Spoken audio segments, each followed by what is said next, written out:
अल्हम्दुलिल्लाह अल्हम्दुलिल्लाहि रब्बिल आलमीन वस्सलातु वस्सलामु अला सय्यिदिल मुरसलीन व अला आलिहि व अस्हाबिहि त्ताहिरीन अजमईन। अम्मा बाद फ़अऊज़ु बिल्लाहि मिनश शैतानिर रजीम। बिस्मिल्लाहिर रहमानिर रहीम। वलौ युअज्जिलुल्लाहु लिन्नासिश्शर्र इस्तिअजालहुम बिलखैर लक़ुदिय इलैहिम अजलुहुम फ़नज़रुल्लज़ीन ला यर्जून लिक़ाअना फ़ी तुग़यानिहिम यअमहून। वइज़ा मस्सल इंसान अद्दुर्रु दआना लिजंबिही औ क़ाइदन औ क़ाइमा फलम्मा कशफना अन्हु दुर्रहु मर्र कअन लम यदउना इला दुर्रिन मस्सह कज़ालिक ज़ुय्यिन लिलमुस्रिफ़ीन मा कानू यअमलून। सदक़ल्लाहुल अज़ीम। बिस्मिल्लाहिर रहमानिर रहीम। इन्नल्लाह व मलाइकतहु युसल्लूना अलन नबी या अय्युहल्लज़ीना आमनू सल्लु अलैहि व सल्लिमू तस्लीमा। अल्लाहुम्मा सल्लि अला सय्यिदिना मुहम्मदिन व अला आलि सय्यिदिना मुहम्मदिन व बारिक व सल्लिम। अस्सलातु वस्सलामु अलैका या सय्यिदी या रसूलल्लाह व अला आलिका व अस्हाबिका या हबीबल्लाह। अस्सलातु वस्सलामु अलैका या सय्यिदी या रहमतल लिल आलमीन व अला आलिका व अस्हाबिका या शफीअल मुज़निबीन। इंतहाई वाजिबुल एहतराम दोस्तों, भाइयों, अज़ीज़ों, अज़ीज़ बच्चों, बहनों और बेटियों, अस्सलामु अलैकुम व रहमतुल्लाहि व बरकातुहू। अल्हम्दुलिल्लाह सुम्मा अल्हम्दुलिल्लाह। अल्लाह का लाख लाख शुक्र है जिस खालिक ने हमें ये तौफ़ीक़ बख्शी कि हम आमने सामने बैठे हैं और अल्लाह के कुरान की तिलावत की है और उसी की बात करेंगे। ये सच्ची किताब है, इसकी बातें भी सच्ची हैं और जो साथ आया था वो भी सच्चा है और जिसके साथ रहने का हुक्म अल्लाह ने दिया है कि या अय्युहल्लज़ीना आमनुत्तक़ुल्लाह वकूनू मअस्सादिक़ीन। ऐ ईमान वालों, मुझसे डरो और सच्चों के साथ रहो। सच कहते कड़वा होता है, सुना तो यही है, आपने भी यही सुना हुआ होगा कि सच कड़वा होता है, लेकिन उसका जो फल है वो बहुत मीठा है। थोड़ी देर के लिए तकलीफ़ होती है, फिर सच सच है और अल्लाह सच्चों के साथ है। तो सच ये है कि अल्लाह के शुक्र के बग़ैर हमें चाराए कार नहीं है। बड़ी सही बात की है किसी ने, और कुरान करीम की आयत भी यही है कि अल्लाह की मर्ज़ी के बग़ैर पत्ता भी नहीं हिल सकता। लेकिन दोनों तरफों सोचना होगा, दोनों तरफ से कि अल्लाह की मर्ज़ी के बग़ैर पत्ता नहीं हिल सकता तो कुछ भी हो सकता है। तो हमारा आमने सामने बैठना ये उसकी मर्ज़ी के बगैर मुमकिन नहीं है। कुरान करीम की आज जिन आयात का इंतखाब किया है, मैं रोज़ कहता हूँ कि एक से एक है। मैं ख़ुद जब पढ़ता हूँ तो हैरत में गुम हो जाता हूँ। जब तफासिर देखता हूँ सारा दिन वक्त गुजर जाता है, थोड़े थोड़े वक्फे के बाद कभी कोई देख ली तफसीर, कभी कोई देख ली। चूँकि हम बुज़ुर्गों के साथ हैं, दिमाग के साथ नहीं है। ये बहुत बड़ा खन्नास है दिमाग हमारा कि जी ये हदीस मेरे मेयार पे नहीं उतरती, ये बात अल्लाह की मेरे मेयार पे नहीं उतरती। वो जो हमारा मेयार है वो किसने कायम किया यार? वो 2 जमातें पढ़ के तुम मेयार बना लेते हो। ये सच्ची किताब है। अल्लाह ने कहा था कि अगर तुम सच्चे हो तो इस जैसी एक आयत बना कर लाओ। फ़इल्लम तफ़अलू वलन तफ़अलू, न कर सके हो न कर सकोगे, फ़त्तक़ुन नार अल्लती, तो डरो फिर उस आग से। तो आज सोशल मीडिया में कदम कदम पर आपको बड़े लोग बैठे हुए मिलेंगे। अल्लाह अल्लाह अल्लाह, क्या खूबसूरत दाढ़ियाँ, क्या खूबसूरत टोपियाँ, क्या खूबसूरत अमामे। और अगर वो आपको अल्लाह और अल्लाह के नबी के फरमान से, अल्लाह के कुरान से हटा कर बातें सुनाएं आपको, तो फिर यकीनन सोचना पड़ेगा कि कुछ दाल में काला है। कुरान और नबी का फरमान, इसका हमारे दिमाग से कोई ताल्लुक़ नहीं है, ना लॉजिक से कोई ताल्लुक़ है, बिल्कुल नहीं है। बड़ी मिसालें हैं, आप दुनिया में गौर करना शुरू कर। कोई फिट हो जाए तो सुभान अल्लाह, ना फिट हो तो हम पाबंद नहीं है। एक हमारे पास मसला है कि जी खिंजीर क्यों नहीं खाते तुम यार? अब तो उसको प्योरीफाई कर दिया गया है, उसका वो जो है वो लाल मीट, उसको वाइट मीट कर दिया, अब तो खाओ। क्या जवाब है हमारे पास कि रब ने मना किया है, रब के नबी ने मना कर दिया है, हमने खंजीर का नाम सुनना ही नहीं है, बात ख़त्म हो गई। इमाम फ़खरुद्दीन राज़ी रहमतुल्लाह अलैह तफसीर कबीर लिखी उन्होंने, क्या खूबसूरत तफसीर है वो। लिखने के बाद बड़े खुश हुए। फिर उन्होंने एक किताब लिखी जिस पे अल्लाह की वहदानियत पे उन्होंने 360 दलीलें कायम की, और एक से एक दलील थी उनकी। बड़े खुश हुए। ख्याल आया कि यार मैं तो आलिम हूँ, लोग भी समझदार हैं, तो समझदार लोगों की समझ तो ये बात आ जाएगी, लेकिन जो देहाती हैं, हल चलाने वाले, भेड़ बकरियां चराने वाले, भैंस चराने वाले, वो कैसे खुदा को एक मानते होंगे? तो ये तस्वर आते ही अपना डंडा उठाया, दरवेशों वाला, उठ के बाहर निकल गए। दूर दराज कई बार देखा तो एक साहब हल चला रहे थे, किनारे पे खड़े होकर आवाज़ दी, भाई मेरी बात सुनो। उसे देखा कि बुज़ुर्ग आए हैं, सफ़ेद रीश हैं, सफ़ेद अमामा है, सफ़ेद यानी चादर है, तो वो बेचारा अपने हल छोड़ के आ गया। ये सुनने वाली बात है और याद रखने वाली।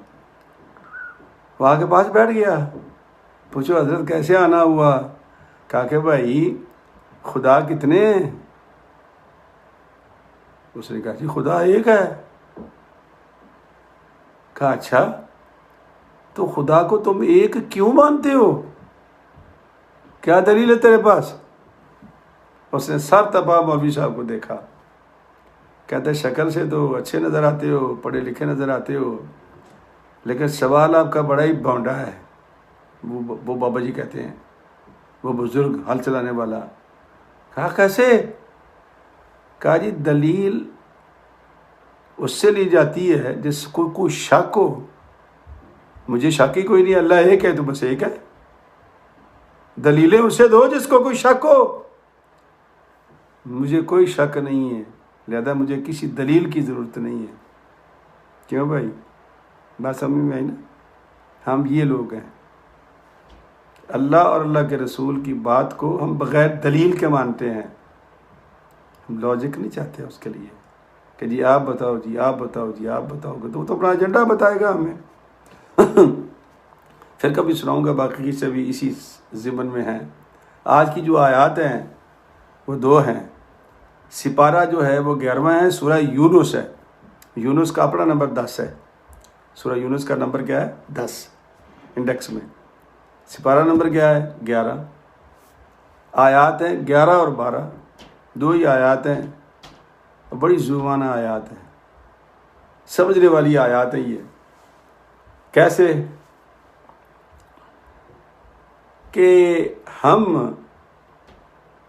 वैसे तो शार नज़ूल ये था कि नज़र बिन हारिस एक बेईमान था, तो सरकार की बातें सुनता, तो सरकार अंबिया के किस्से सुनाते, उनको कौमों के किस्से सुनाते, कुरान में भी लिखे हुए हैं सारे। तो फिर आता कि पत्थरों का अजाब आया, तूफ़ान आया, खटमलों का अजाब आया। वो सारी बातें सुन सुन सुन सुन को ने एक दिन कहता है कि मोहम्मद सल्लल्लाहु अलैहि वसल्लम, तू अल्लाह से बद्दुआ कर ना कि वो हमारा बेड़ा गर्क कर दे, पत्थरों की बारिश कर दे। ये इसका पस मंज़र है इस आयत का। ये जो 2 आयत हैं इसका पस मंज़र ये है, शान नज़ूल जिसे कहते हैं। लेकिन कुरान तो क़यामत तक के लिए ना, तो ये हमारे लिए भी है। मुख्तसर मज़मून ये फिर मैं आयत पढ़ता हूँ कि हम जब कभी तंग होते हैं ना बच्चों से, बीवी से, या बीवी मियाँ से तंग होती है, या मियाँ बीवी माँ बाप से तंग होते हैं, तो कोई ना कोई हम छोड़ देते हैं। और जब गुस्सा में आते हैं तो फिर बद्दुआ करते हैं, तेरा बेड़ा गर्क हो। ख़ास तौर पर माएँ, अल्लाह इनको हिदायत दे और बच्चों को हिदायत दे कि माओं को तंग ना करें। अभी सुनाऊंगा आपको एक आध हदीस पाक, ताकि हमें एहसास हो कि हम कहाँ गलती करते हैं। बद्दुआ दे दी, माँ ने भी दे दी, बाप ने भी दे दी। अल्लाह कहता है कि मैंने सुन ली है तुम्हारी बद्दुआ, न दिया करो। अल्लाह फरमा रहा है, मैं नहीं कहता। अल्लाह कह रहा है कि बद्दुआ न दिया करो। तुम नहीं जानते कि जब तुम बद्दुआ दे रहे हो सकता है कि वो कबूलियत का वक्त हो और तुम्हारी बद्दुआ कबूल हो जाए। अगर तुम्हारी औलाद को नुकसान पहुंचेगा तो तकलीफ़ किसे होगी? तुम्हें होगी। तो अपना बेड़ा गर्क क्यों करते हो? अल्लाह अकबर। इरशाद रब्बानी है, अल्लाह फरमाता है वलौ युअज्जिलुल्लाहु लिन्नासि शर्र इस्तिअजालहुम बिल खैर। अगर तुम्हारी बद्दुआ सुनने में भी मैं जल्दी करता, जिस तरह मैं खैर में करता हूँ, मांगते हो ना, या अल्लाह मुझे रोटी दे, या अल्लाह मुझे बेटा दे, या अल्लाह मुझे फना दे, या अल्लाह, तो बसा औकात मैं सुन लेता हूँ, कर देता हूँ मैं। यानी अल्लाह कहता है कि जो खैर की दुआ है वो जल्दी कबूल करता हूँ मैं। इसलिए कहते हैं बुजुर्ग, मांगा करो। नबी ने कहा मांगा करो, कुरान भी कहता है मांगा करो, अल्लाह से मांगा करो। जो अल्लाह से मांग लेता है वो मुस्तगनी हो जाता है। लगाएगा ड्यूटी अल्लाह किसी की, किसी अल्लाह वाले की लगा देगा, आपकी लगा देगा, मेरी लगा देगा। मैं नहीं जानता, आप भी नहीं जानते कि कौन आके मेरा काम कर गया है। अगर हमने अल्लाह से मांगा होता तो वह इंतज़ाम कर देता। हम उससे मांगते ही नहीं हैं। ज़िंदगी में यकीन करें, आप अल्लाह से मांगना सीखो। हमने तो मौलवियों ने चक्रों में डाल दिया है, किताबों लिख लिख के कि फ़लाँ बुज़ुर्ग के आस्थाने पे जाना हराम, तो शिरक हो गया, तो वो बिदत हो गया, तो अरे भाई जाने दो उनको, अल्लाह से मांगो। लेकिन आएगा कोई ना कोई बंदा तुम्हारी खिदमत करने के लिए, वो अल्लाह वाला भी हो सकता है। बाबा नक्शबंद वो कहते हैं कि उसके मुरीद को मीनारे से फेंका तो वो नीचे आ रहा था। लोगों को हज़म नहीं होती ये बातें, तो बाबा जी नीचे पहुंच गए, पकड़ लिया मुरीद को। तो उसका हज़रत आप, तो मैं तू आज मीनारा आमदी माने बुखारा आमदम। जब तू मीनार से चला था मैं बुखारा में था। करने वाली अल्लाह की ज़ात है, वो करवाता है, पता नहीं किसकी ड्यूटी लगा दे। ये समझने वाली बात है, जिस पे हम आके फ़िरके बनाते हैं। फ़िरके ना बनाया करो, अल्लाह से मांगना सीखो। और जिस किसी को ये गोरा आ गया ना, यकीन करें आप, अल्लाह फरमाता है मैं तुम्हारी खैर की दुआओं को कबूल करता हूँ फटाफट। जैसे तुम मांगते हो मैं कबूल कर लेता हूँ, लेकिन जो तुम्हारी बद दुआएं हैं वो मैं होल्ड कर लेता हूँ। अगर मैं वो भी कबूल कर लूँ, जैसे मैं खैर की दुआएं करता हूँ, तो तुम्हारा तो बेड़ा गर्क हो जाए, बर्बाद हो जाओ तुम। हज़रत सैयद जुरैह रज़ियल्लाहु ताला अन्हु, ये हज़रत मूसा अलैहिस्सलाम के दौर के बनी इसराइल के एक बहुत बड़े नेक दरवेश गुजरे हैं, बहुत दरवेश गुजरे, कमाल का दरवेश था। उनकी वालदा ज़ईफ़ थी, तो वालदा ने पानी की ज़रूरत थी या क्या ज़रूरत थी, वालदा ने आवाज़ दी जुरैह जुरैह, नहीं सुना, फिर आवाज़ दी, नहीं सुना, फिर आवाज़ दी, नहीं सुना। तीसरी बार वो खातून उठी, बुजुर्ग औरत, वो घड़े तक पहुंची, घड़ा गिर के टूट गया। माँ जी को गुस्सा आ गया। माँ जी कहती है कि जुरैह, मरने से पहले अल्लाह तुझे किसी बदकार औरत के सामना करा दे। माँ ने बददुआ की, मकबूलियत का वक्त था, दुआ कबूल होगी, यही अल्लाह कहता है, न किया करो ये। पता नहीं कौन सा वक्त हो और तुम्हारी दुआ या बददुआ कबूल हो जाए, और नुकसान किसका होगा, तुम्हारा। और अपने आप को क्यों हलाकत में डालते हो? अल्लाह ये फरमाता है। तो माई साहबा ने बददुआ कर दी। अब सूफी साहब नमाज पढ़ रहे थे, उन्होंने परवाह नहीं की। इसलिए हमारे प्यारे नबी सल्लल्लाहु अलैहि वसल्लम ने फरमाया कि मेरे उम्मतियों, अगर बूढ़ा माँ बाप तुम्हें आवाज़ दे और तुम नमाज पढ़ रहे हो तो नमाज से सलाम फेर लो, नमाज की कज़ा है। लेकिन माँ बाप के हुक्म की अगर सरताबी होगी तो उसकी कज़ा कोई नहीं, न जाने उनके मुंह से क्या निकल जाए और वो अल्लाह की बारगाह में कबूल हो जाए, जिस तजुर्बे के साथ हुआ। अब वो बेचारा नमाज पढ़ रहा था, हंगामा हो गया। हंगामा क्या हुआ, एक खातून बच्चा लेके पहुंच गई जी कि ये जुरैह का बेटा है, और जुरैह के फरिश्तों को भी नहीं पता। हुआ क्या था, उसकी नेकी, उसकी पाकीज़गी सुन सुनकर एक खातून उन पे आशिक हो गई। तो होता है ना, जैसे आजकल हमारे यहाँ भी ये सिलसिले चल निकले जी, आशिक हो गए जी हम, और ये इश्क हो गया हमें। अरे भाई, किससे इश्क हो गया है? इश्क निकाह के बाद होता है, निकाह से पहले इश्क नहीं होता, ज़लालत होती है, माँ बाप के लिए भी और औलाद के लिए भी। कोई इश्क नहीं है।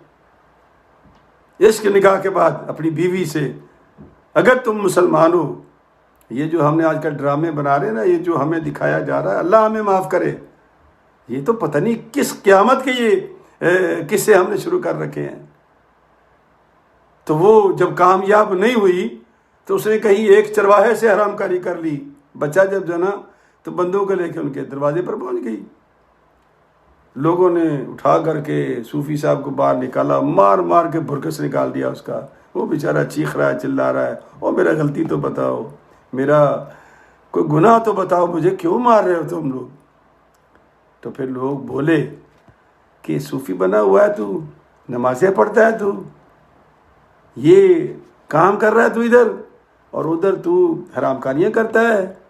ये देख तेरा बच्चा है। सरकार दो आलम, ये बुखारी और मुस्लिम की हदीस है। ये मैं आपको गलत बातें नहीं सुनाता, नक़िश से सुनाता हूँ आपको। बुखारी मुस्लिम की मुत्तफ़क़ हदीस है ये।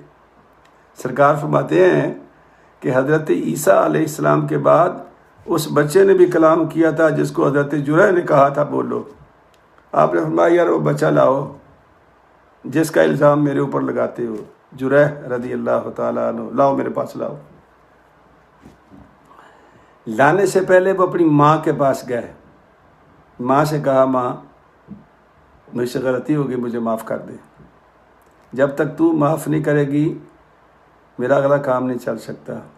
माँ थी, माँ थी, माफ़ कर दिया। वापस आए, बच्चे के मुंह में उंगली डाली कि बेटा बोल के बता कि तू किसका बेटा है, बोल के बता तू किसका बेटा है।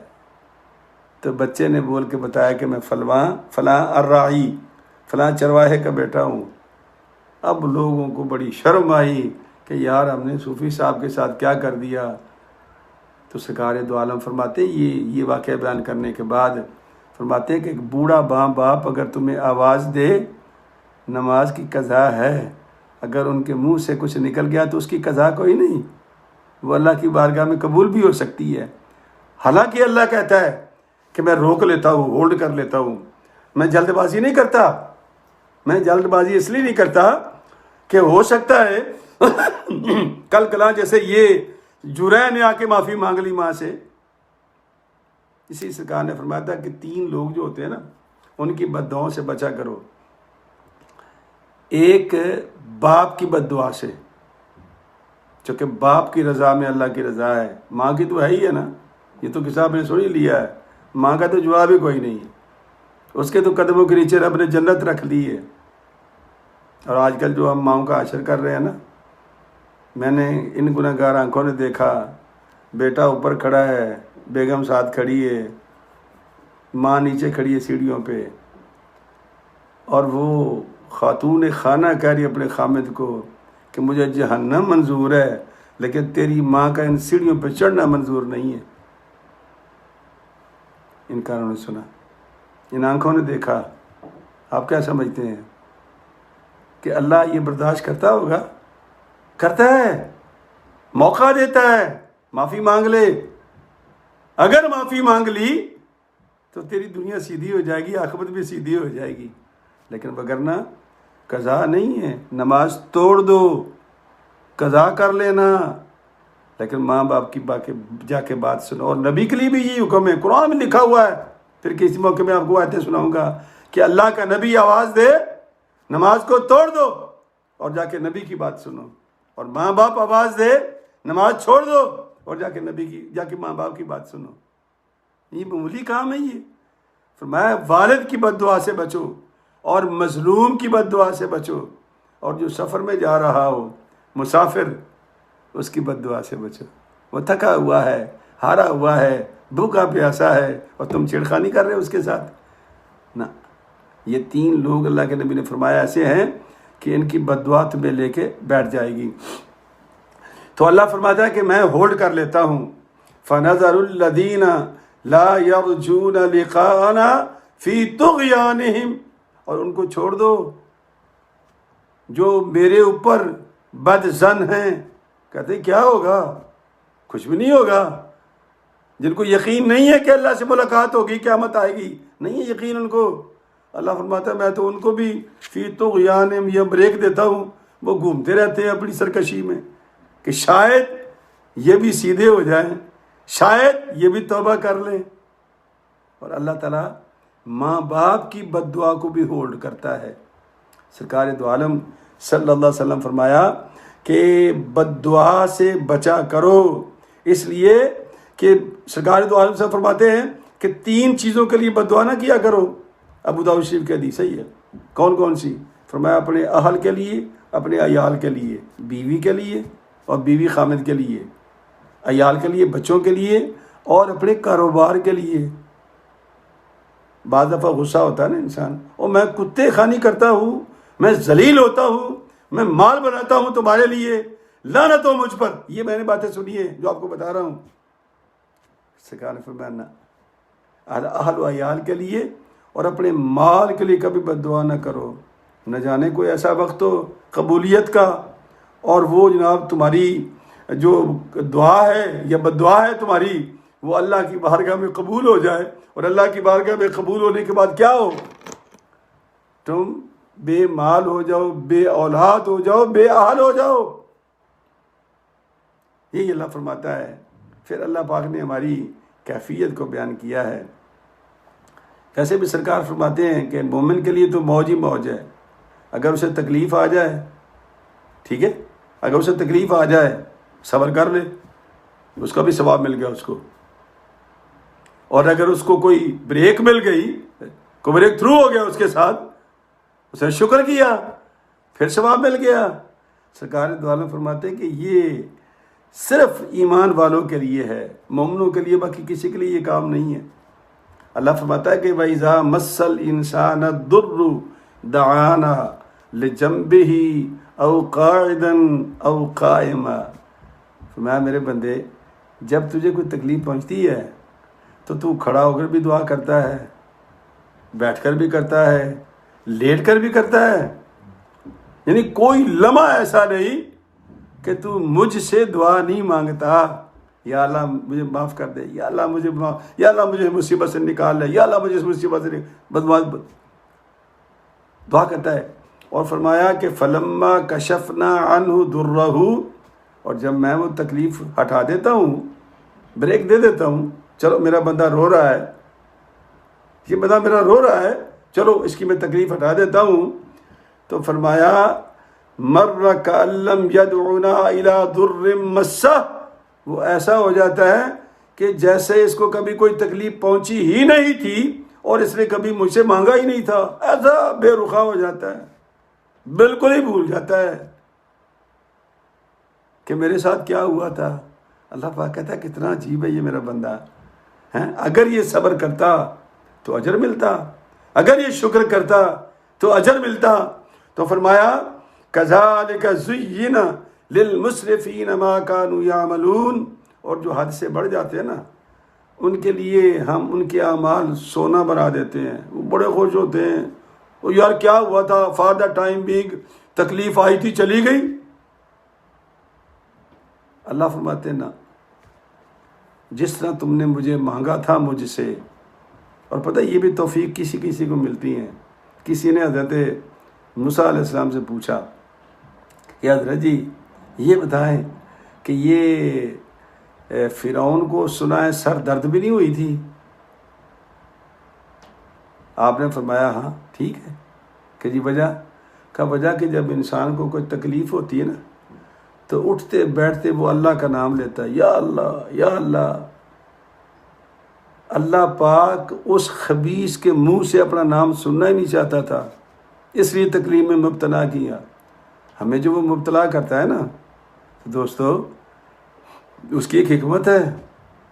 वो हिकमत ये है जो सरकार ने फरमाया, अगर तू मुसीबत पर सब्र करेगा अजर मिलेगा, और अगर तुझे ब्रेक मिली है शुक्र करेगा फिर तुझे अजर मिलेगा। तेरे लिए तो दोनों तरफ से अजर है। लेकिन उनको अल्लाह तौफीक नहीं देता जिनको वो पसंद नहीं करता। आप देखिए उनकी रस्सियाँ कितनी दराज होती हैं, कितनी दराज होती है रस्सियाँ उनकी। हम समझते हो बोलो बोलो बोलो बड़ा भाई बावकार बंदा, ये बड़ा ये है बड़ा वो है। अल्लाह कहता है कि फ़ी तो या महून, वो तो अपनी गुमनगेरियों में फंसे हुए हैं और मैं उनके लिए ये वो आसान कर देता हूँ। जो लोग इस बात पे यकीन नहीं रखते कि कल कलाम ने अल्लाह के सामने पेश होना है, अगर अल्लाह के सामने इंसान को पेश होने का यकीन हो तो वो कभी माँ बाप की तौहीन नहीं करेगा, वो कभी बहन भाइयों का हक नहीं खाएगा, कभी वो बच्चों का हक नहीं खाएगा। हम क्या करते हैं, यहाँ मैं देखता रहता हूँ अमेरिका में, जहाँ चार यारी होती है, जहाँ शोबाजी होती है, जहाँ उनको पता होता है कि मेरा नाम होगा, वहाँ 20-20 हज़ार 10 हज़ार डॉलर दे देते हैं। और वैसे कभी चले जाओ उनके पास तो कह जी हम तो मकरूज ही पड़े हैं। ये हमारी हालत है कि जहाँ शोबाजी होगी नाम होगा। अल्लाह के पाक पैगम्बर ने इसी तो फरमाया था कि अगर 1 दीनार तेरे पास है, तू किसी नेक काम पे खर्चा करे, सदका कर दे, और 1 दीनार वही अपने बाल बच्चों पे खर्च, कहाँ अफजल खर्च हुआ है? सरकार ने फरमाया वो जो तुमने अपने बाल बच्चों पे खर्च कर दिया। इसलिए मेरे भाई अल्लाह फरमाते हैं कि जब तुम बद्दुआ करते हो तो सोच समझ के किया करो। अगर बद्दुआ फ़ौरन कबूल हो गई तो नुकसान तुम्हारा ही होगा, लेकिन मेरा कर्म देखो, मेरा फजल देखो, मैंने तो गैरों को माफ़ कर रखा था, उनको ब्रेक दे दी थी। हालांकि मुंह मांग रहे थे वो कि हमारे ऊपर पत्थरों के अज़ाब कर दो, लेकिन मैं होल्ड करता हूँ। और क्यों होल्ड करता हूँ? हो सकता है कि तुम्हें तौबा की तौफीक हो जाए, अपना रास्ता सीधा कर लो। लेकिन खैर की दुआ मांगते हो तो फिर वो फ़ौरन कबूल करता हूँ। जो खैर की दुआ मांगते हो तो बद्दुआ माँ बाप के लिए भी जायज़ नहीं है, और बच्चों को भी ये ठीक नहीं है कि वो माँ बाप को मजबूर कर दें कि वो उनके लिए बद्दुआ कर दें। अच्छा, माँ बदमाश हो या नेक हो इससे कोई ताल्लुक नहीं है। ये बसाओ का हमारे ज़हनों में एक खलश है जी, मेरी माँ तो बुरी है जी, मेरी माँ तो ये उसके अंदर ये ऐब है जी। हज़रत सैयदना अबू हुरैरा रज़ी अल्लाह तआला अन्हु जब उनकी वालिदा उनकी तलाश में आई थी तो छुप गए थे। सरकार दो आलम सल्लल्लाहु अलैहि वसल्लम ने उसको बुलाया, क्या हुआ, तुम माँ को क्यों नहीं मिलते? क्या या रसूल अल्लाह, ये काफिर है, मैं मोमिन हूँ। तो काफिर का क्या ताल्लुक़ है मोमिन से? सरकार ने क्या फरमाया था, मैं यहाँ काफिर और मोमिन की बात नहीं, वो जो तुझे उसने पैदा किया है ना, और जो पैदाइश पे उस जिस अमल से वो गुजरी है, जिस दर्द से वो गुजरी है, तो उसका हक अदा कर। आई बात समझ रही में? उसकी बुराई नेकी से कोई ताल्लुक नहीं है माँ का, ये उसका हक है जो जन्म देते हुए उसने तकलीफ। अल्लाह कहता है हमालत हो उम्मुहु वहनन अला वहनिन, दर्दों पे दर्द उठाकर तेरी माँ ने तुझे जन्म दिया है। और तू माँ को कहता है कि वो नेकी बदनेकी फैसला तो अल्लाह करेगा, तेरा काम क्या है तेरे। इसलिए अल्लाह के पाक पैगंबर ने फरमाया कि बाप की बद्दुआ ना लेना।